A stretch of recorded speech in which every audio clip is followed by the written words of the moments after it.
Se inscreva no canal do YouTube.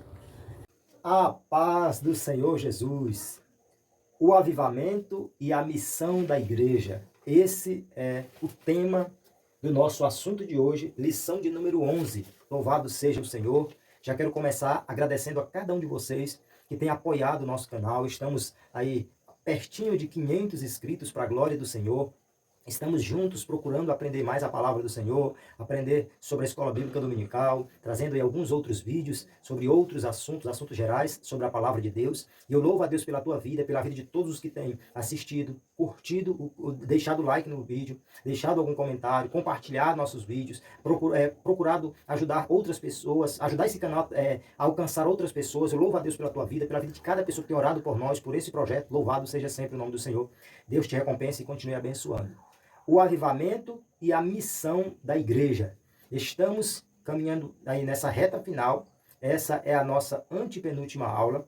Estamos encerrando esse maravilhoso estudo sobre o avivamento, com o tema Aviva a tua obra, o chamado das Escrituras ao quebrantamento e ao poder de Deus. Então, nessa lição de hoje, nós vamos estudar 3 tópicos que são, primeiro, o avivamento após a ressurreição de Cristo. Segundo, o avivamento na missão da igreja local.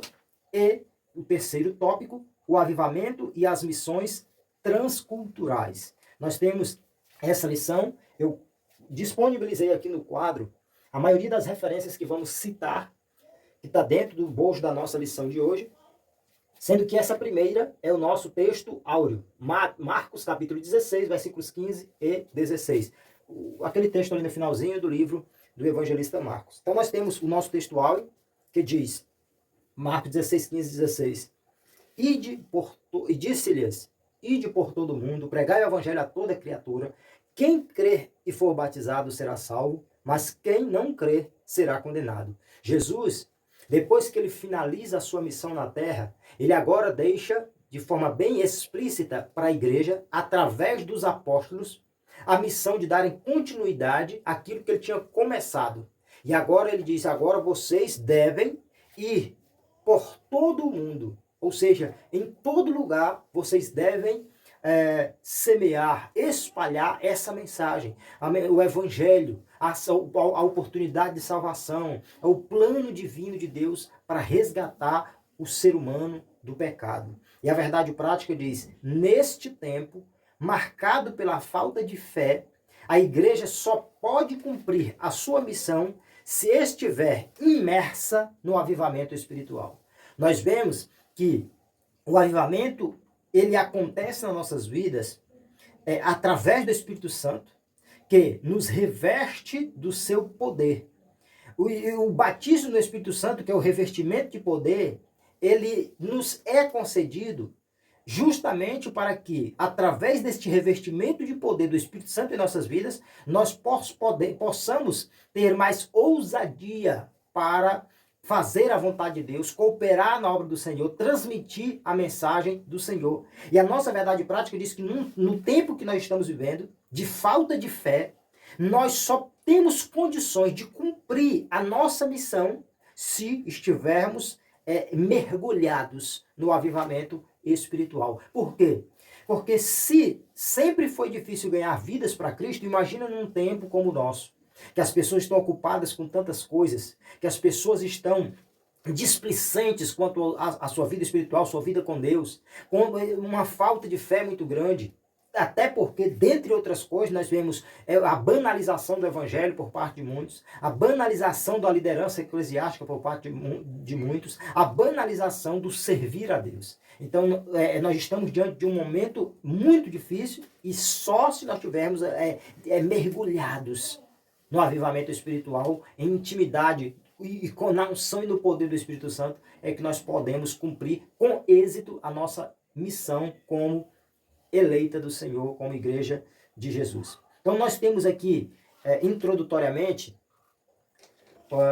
o pastor Elinaldo Renovato, ele recapitula no início da nossa lição de hoje, que nós já temos visto nesse trimestre, inclusive nós vimos na lição 5 desse trimestre, a lição de número 5 nós estudamos sobre o avivamento na vida da igreja. E nós podemos ver no estudo até aqui, nesse trimestre, que a igreja, ela era conhecida, a igreja primitiva ficou conhecida pelo seu dinamismo na evangelização. Nós vemos que a igreja tinha 3 aspectos relevantes. O seu dinamismo na evangelização, no discipulado e no cuidado com os necessitados. E isso tudo, a igreja demonstrando evangelização, porque era uma igreja que pregava a salvação, uma igreja que tinha em seu bojo o discipulado, que era a instrução para aqueles que tinham aceitado, que tinham sido ganhos através da evangelização, e também do cuidado com os necessitados, que era o amparo para aqueles que tivessem mais necessidades. Então isso tudo é resultado do grande avivamento, porque nós aprendemos na lição 5 que a igreja ela já nasceu avivada. E o grande desafio é a igreja continuar avivada. É nós olharmos, por exemplo, da igreja primitiva e procurarmos ser avivados tal como eles foram. Então nós vemos que os discípulos, ali no início da história da igreja, os discípulos receberam mais poder, para que eles pudessem cumprir o mandato de Jesus. Jesus disse, olha, vocês permaneçam e vocês vão receber um revestimento de poder, vocês vão receber mais poder, um revestimento, para que vocês possam fazer a minha obra. E ali eles receberam mais poder de Deus, foram revestidos de poder, e aí nunca mais foram os mesmos. Foram diferentes, com ousadia, com coragem, com vontade. Eles cumpriram o mandato de Jesus. Então, nós vemos que mais do que nunca, as igrejas precisam do avivamento para proclamar o evangelho, como diz a nossa lição. Então, mais do que nunca, nós precisamos do avivamento espiritual para que possamos cumprir aquilo que Jesus nos ordenou. Para que mais vidas sejam alcançadas, para que mais vidas sejam transformadas, para que mais vidas aceitem, sejam batizadas e estejam preparadas para o grande dia, o arrebatamento da igreja.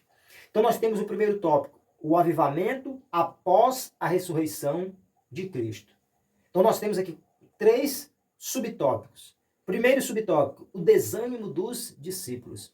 Nós vemos que os discípulos andaram muito tempo com Jesus, viram muitos milagres realizados por Jesus, puderam ter Jesus de perto, o privilégio de andar com Jesus, de conhecer Jesus, andar com Jesus, ver os milagres que ele realizava, ver tudo que ele operou aqui na terra. Mas nós vemos que depois que Jesus passa pelo Calvário, que Jesus morre e ressuscita, Jesus, depois de ressuscitar, Jesus se encontrou com eles. E a situação dos discípulos, depois que Jesus havia morrido, é interessante, que a Bíblia faz questão de dizer que os discípulos, depois da morte de Jesus, ficaram desanimados, ficaram incrédulos, desacreditados. Quando eles viram Jesus, eles nem acreditaram que era Jesus. Quando Jesus morre, depois da morte de Jesus, eles estavam se sentindo órfãos e abandonados. Estavam se sentindo desprezados, abandonados. E ali nós vemos que quando a Maria Madalena toma conhecimento da ressurreição de Jesus, que ela esteve no túmulo de Jesus, constatou que Jesus havia ressuscitado e comunicou para os discípulos, eles simplesmente desacreditaram.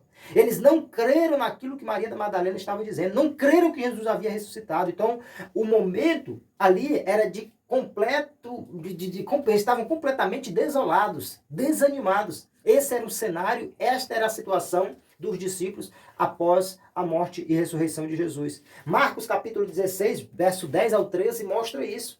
Em Marcos 16, 10, nós vemos que a Bíblia diz que eles estavam tristes e chorando após a morte de Jesus. O segundo tópico da nossa lição fala sobre a aparição de Jesus aos seus discípulos depois que ele ressuscita. É interessante que lá estavam os discípulos tristes e chorando, se sentindo abandonados, se sentindo órfãos, e ali a Bíblia diz que, a nossa lição mostra que ante aquele clima de desânimo dos discípulos de Jesus, aquela incredulidade que dominou a mente deles, Jesus aparece aos 11, porque o Judas já não estava. O Judas tinha traído Jesus e procurou a morte. E nós vemos que ali estavam os 12 que estavam reunidos e com medo daquelas lideranças judaicas, dos líderes judeus, que na verdade os primeiros inimigos do povo de Deus foram seus próprios irmãos, né? Os religiosos judeus religiosos, que acreditavam que o único meio de se servir a Deus, de agradar a Deus, de fazer a vontade de Deus, era seguir os preceitos da religião judaica. E a liderança dessa religião judaica, dos líderes religiosos judeus, eles não aceitaram, não entenderam Jesus como Salvador, não aceitaram e achavam que era alguém que não era enviado por Deus e que, consequentemente, os que servissem a ele, eles os tratavam como sendo alguém que estava trazendo algo que não tinha nada a ver com o direcionamento divino e perseguiam. E ali os discípulos, sem Jesus, começaram a ficar com medo, se reuniram e ali estavam com medo. Jesus chega, depois da sua ressurreição, aparece para os 11 discípulos que estavam ali reunidos, desanimados, e ele chega dizendo: Pai seja convosco. E ali, quando eles veem Jesus, conforme Lucas, capítulo 26, versículo 37, a Bíblia nos diz que eles pensavam que estavam vendo algum espírito. Nem creram que era propriamente Jesus, literalmente. Achavam que era um espírito. Até que Jesus mostrou para eles as suas mãos e os seus pés furados, conforme Lucas 26, 40. Mesmo assim, eles tiveram dificuldade em crer que era Jesus ressuscitado. E aqui eu quero finalizar esse segundo subtópico do primeiro tópico, fazendo um bem breve comentário. A nossa lição, na página 78 da revista de mestre, de professor, traz a referência Lucas 26 e 41. Mas nós sabemos que o Evangelho de Lucas, ele tem 24 capítulos. Então, nós vemos que essa referência, na verdade, é de Lucas 24, 41. Então, é só fazendo essa breve retificação, quando os irmãos forem buscar essa referência na Bíblia, só troca aí o 6 pelo 4, que a referência não é Lucas 26, 41, é Lucas 24 e 41, que mostra que mesmo Jesus, depois de Jesus mostrar as mãos e os pés furados, os discípulos tiveram dificuldade de acreditar que era de fato Jesus, que Jesus havia de fato ressuscitado. Então, só essa observação. Provavelmente um equívoco lá na hora de digitar a nossa lição, aí houve tem esse detalhe. Então, nós vemos no terceiro e último subtópico do primeiro tópico, o avivamento após a ressurreição. Primeira parte desse tópico diz que os discípulos estavam desanimados. A segunda diz que Jesus apareceu aos discípulos e mesmo assim tiveram dificuldade de crer.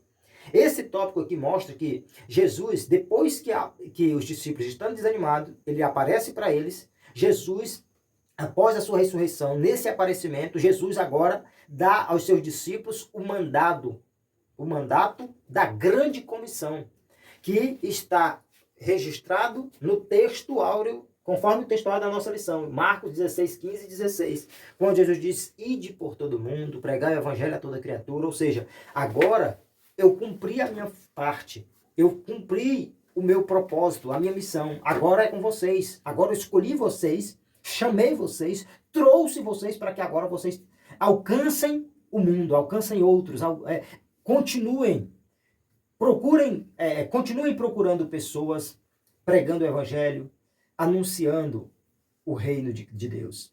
Então nós vemos que Jesus, conforme Marcos 16, 17, prometeu que sinais e milagres autenticariam seu ministério. Então nós temos visto já algumas vezes nesse trimestre que os sinais acontecem como prova de que o Espírito Santo está na vida daqueles que estão fazendo a obra do Senhor, de que aquela pessoa, de que aquela igreja é verdadeiramente avivada espiritualmente. Então nós vemos que depois do Pentecostes, os discípulos pregaram com unção, expulsaram demônios e curaram enfermos. Por quê? Porque eles estavam revestidos, estavam cheios da presença do Espírito Santo de Deus. Nós vemos que conforme Atos capítulo 16, versículos 14 e 15, nós vemos que o Espírito Santo usou Paulo e Silas, estava usando Paulo e Silas poderosamente. E ali nós vemos que aquela mulher chamada Lídia, foi abençoada por Deus através do ministério de Paulo e Silas. Conforme Atos capítulo 8, versículos 6 e 7, nós vemos o Filipe sendo usado por Deus e muitas pessoas, muitos enfermos sendo curados. Então nós vemos, conforme nossa lição cita, que vários outros fatos demonstram que a igreja de Jesus recebera o avivamento espiritual indispensável para proclamar o evangelho sob o poder do alto. Louvado seja o nome do Senhor. Então, irmãos, esse tópico mostra que houve uma transformação na vida dos discípulos após o revestimento de poder. Estavam com medo? Não conseguiram crer? Agora estavam cheios do poder, transformados, revestidos, animados, ungidos, cheios do Espírito Santo, e agora estavam pregando com ousadia, com vontade para a glória do nome do Senhor. Segundo tópico da nossa lição, o avivamento na missão da igreja local. Primeiro subtópico, o avivamento nas missões locais. Nós vemos aqui que o avivamento espiritual, ele produziu uma chama no coração daquelas pessoas que passaram a ser seguidores de Jesus, dos seus discípulos. Eles passaram por várias perseguições. A igreja primitiva sofreu muitas perseguições. Os apóstolos, aí a nossa lição mostra que mesmo com perseguições, mesmo sofrendo muito, os apóstolos pregaram ousadamente.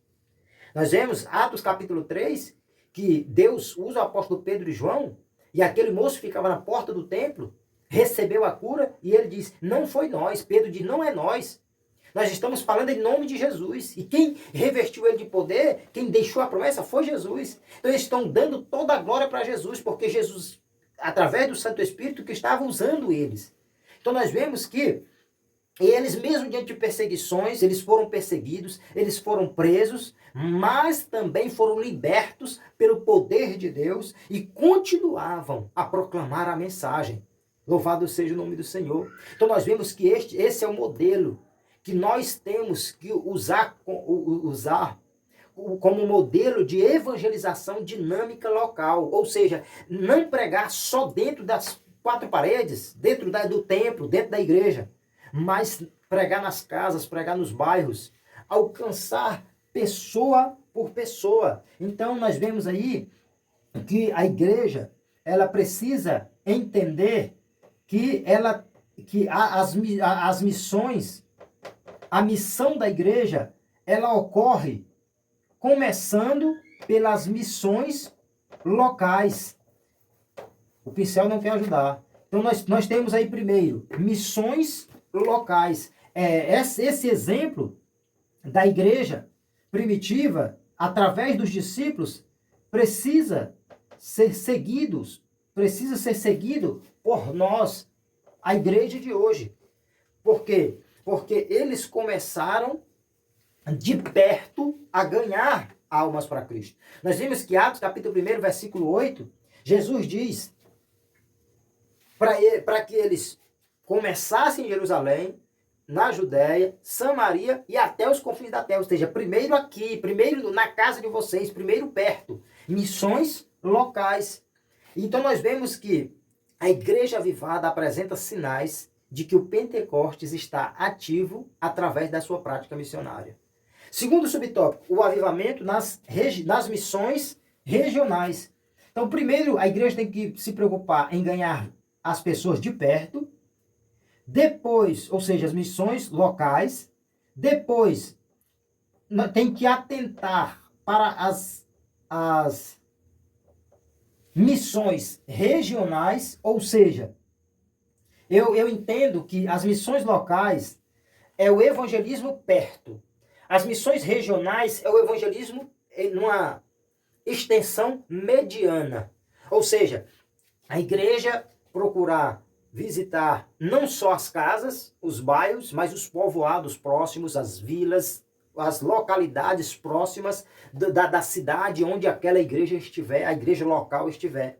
Então, o avivamento nas missões regionais. Nós podemos dizer que a missão regional é aquela realizada em locais mais distantes do centro de ação inicial. Então, as missões locais é próximo à igreja, nos bairros, nas ruas, nas casas. As missões regionais são nos povoados, nas vilas próximas.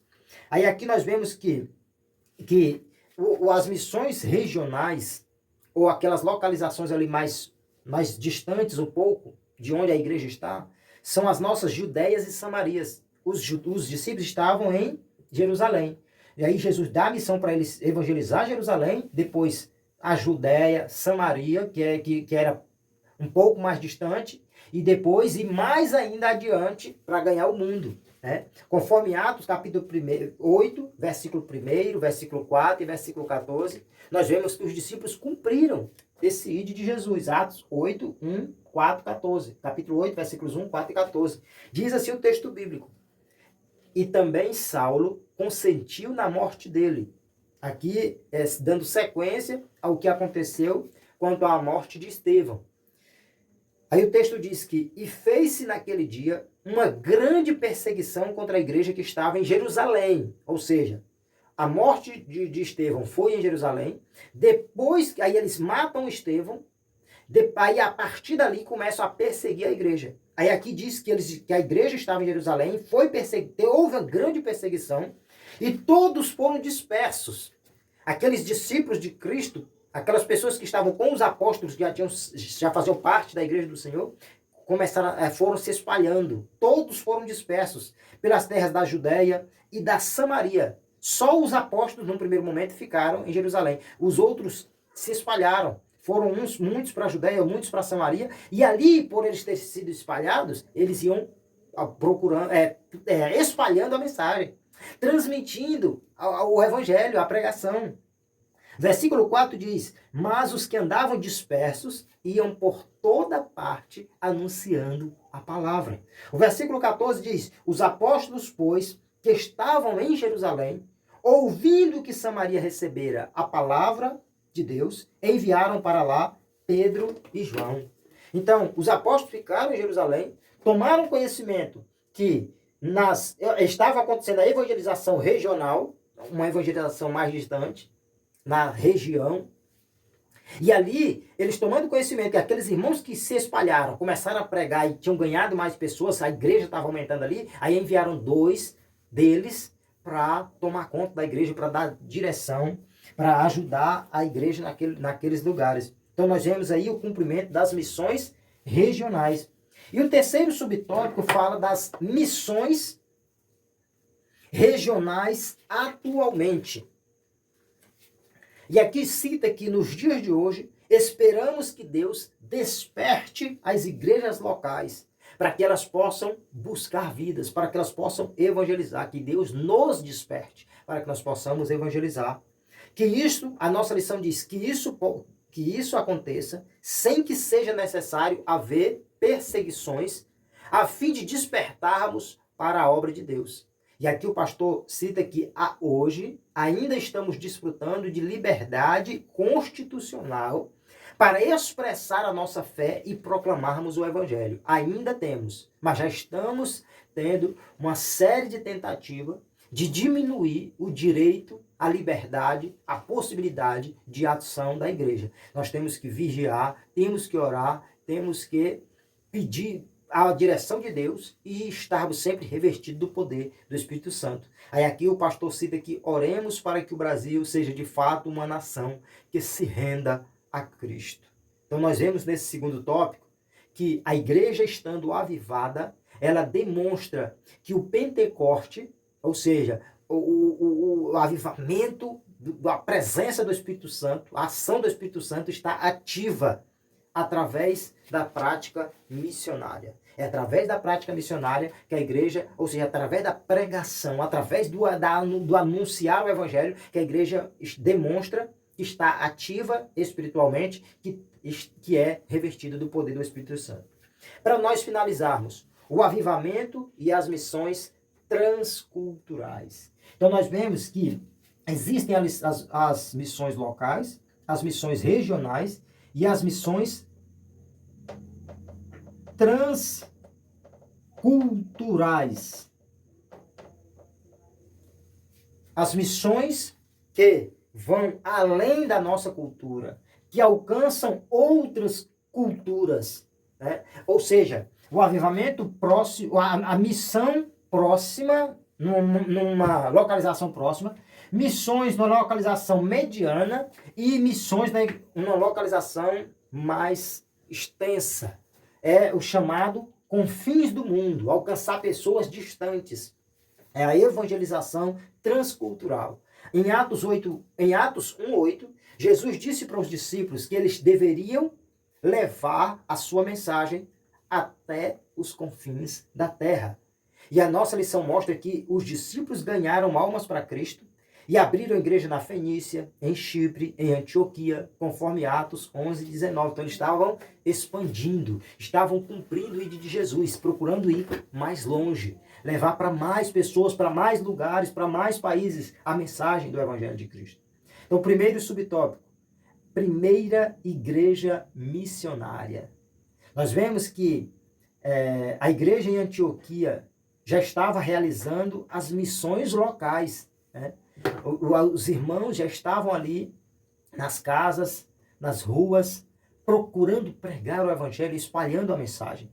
E por causa do crescimento daquela igreja na cidade de Antioquia, os discípulos mandaram para a igreja em Antioquia Barnabé. E nós vemos que depois mandou também Saulo, né?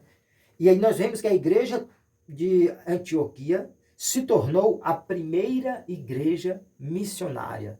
Então a igreja de Antioquia ficou conhecida como a primeira igreja missionária, porque eles começaram com as missões locais e foi a primeira igreja que enviou obreiros do seu lugar para outro lugar, para pregar, para evangelizar, para ganhar almas. Então nós vemos que Barnabé e Saulo foram os primeiros missionários que foram enviados para as missões transculturais, para missões além da sua cultura, do seu povo, para uma missão em uma terra longínqua, em uma terra distante. A missão uma das missões mais desafiadoras, né? Nós podemos dizer. Então foi através de Paulo que a Europa pré-cristã se tornou um continente cristão. Então foi através do ministério do apóstolo Paulo que a Europa tomou conhecimento do cristianismo. Que a Europa pôde se tornar um continente cristão, de pessoas que foram alcançadas pelo Evangelho de Cristo. Segundo subtópico, evangelização e decadência espiritual da Europa. Nós vemos que, a partir da Europa, o Evangelho se espalhou para o mundo. O Evangelho, a partir da Europa, chegou na América. O Evangelho alcançou a África. Agora, é interessante, Hudson Taylor foi enviado como missionário para a China, né? E houve também vários outros missionários que foram enviados, que deram a sua vida para a obra missionária transcultural saindo da Europa, a partir da Europa. Agora é interessante que a lição faz questão de evidenciar que por falta de amor e de interesse pela evangelização constante e intensiva, a Europa, que outrora enviou tantos missionários para o mundo, se transformou em pós-cristã. Antes, pré-cristã, não conhecia Cristo. Depois passou a ser cristã, tinha Cristo. Depois não continuou firme e passou a ser um continente pós-cristão, que deixou de ter essa característica como cristão. Por quê? Porque foram igrejas que se tornaram cada vez mais carentes do Evangelho de Cristo. Por quê? Porque perderam o amor e o interesse pela evangelização, se esfriaram. É interessante nós citarmos, quando nós estudamos a lição sobre o avivamento espiritual no mundo, lição número 8, nós podemos ver que um dos grandes desafios é dar continuidade a um avivamento. É dar continuidade à obra, é dar continuidade às missões, é dar continuidade ao chamado, à obra do Senhor. Então nós vemos que houve a gente aprende com esse contexto que aconteceu nas igrejas na Europa. E isso, de alguma forma, mostra o fato de que a igreja, ela vive de fases. Tem horas que nós estamos nos sentindo, nós sentimos sede de Deus, aí nós alcançamos ali um momento de fervor espiritual, e daqui a pouco, se a gente não vigiar, a gente está frio de novo. Foi o que aconteceu na Europa. Para finalizarmos aí o nosso terceiro e último subtópico, clamor pelo avivamento espiritual. Aqui nós vemos que as missões transculturais são as atividades missionárias que cumprem a última etapa da igreja do Senhor. Quando Jesus diz, depois que Jesus falou, olha, primeiro Jerusalém, vocês estão aqui, procurem ganhar os vossos irmãos em Jerusalém. Depois vocês vão para a Judéia, vocês vão para Samaria e até os confins da terra. Então, quando Jesus fala até os confins da terra, Jesus está falando ali da última etapa da missão da igreja do Senhor. Então, as missões transculturais, elas são o cumprimento da última etapa da missão de Cristo para a igreja. E aí a nossa lição diz que esse objetivo missionário só pode ser alcançado, missões transculturais, se houver um avivamento espiritual em todas as igrejas, a começar pelos pastores, líderes ou dirigentes. Oremos como Abacuque. Abacuque, capítulo 3, versículo 2, diz: Ouvi, Senhor, a tua palavra e temi. Aviva, ó Senhor, a tua obra no meio dos anos. No meio dos anos a notifica. Na ira, lembra-te da misericórdia. Então essa é a abordagem da nossa lição de hoje, que conclui-se dizendo que nós, cristãos, os cristãos avivados, demonstram compromisso com Deus, com Cristo e com a missão da igreja. E nós vemos que a busca pelas almas perdidas é a maior missão da igreja do Senhor Jesus Cristo. Deus abençoe a tua vida, deixe o teu like, o teu comentário, compartilhe o link deste vídeo para mais pessoas serem alcançadas, continue orando por nós. Deus abençoe a tua vida, Deus te recompense e que o Espírito de Deus nos ajude a melhor entendermos esta lição de hoje. E você, professor da Escola Bíblica Dominical, Deus te use, te capacite cada dia e te abençoe mais e mais. Continue abençoando a Escola Dominical na tua congregação. Deus continue abençoando a tua classe de Escola Bíblica Dominical. Deus continue abençoando a Escola Bíblica Dominical em todo o mundo. Deus abençoe a todos. Fiquem na paz do Senhor Jesus.